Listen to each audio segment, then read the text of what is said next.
Bharatiya Janata party दिशाहीन हो गई। हर परीक्षा के बाद परीक्षाफल का इंतजार छात्र से लेकर अभिभावक से लेकर शिक्षक सभी करते हैं। कितना इंतजार है सर परिणाम?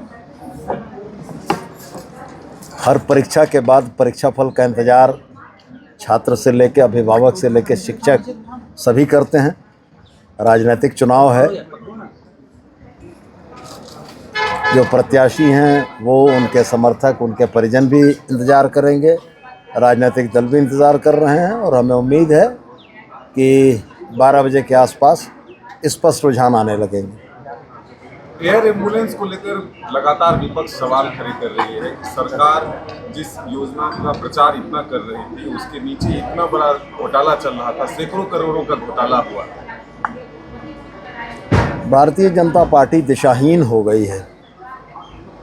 आदरणीय नेता प्रतिपक्ष ने कहा कि पिछले 1 वर्ष में 12 लोगों को इसका लाभ मिला।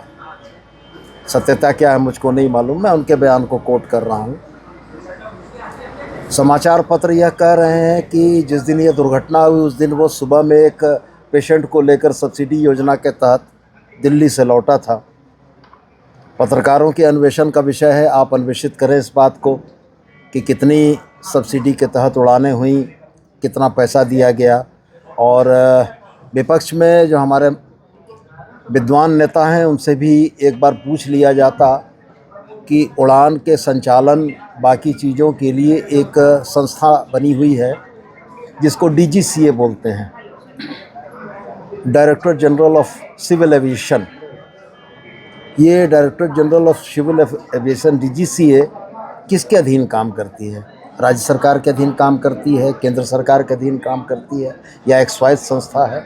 तो वायुयानों के उड़ान के परिचालन की अनुमति प्रदान करने का काम DGCA के पास है।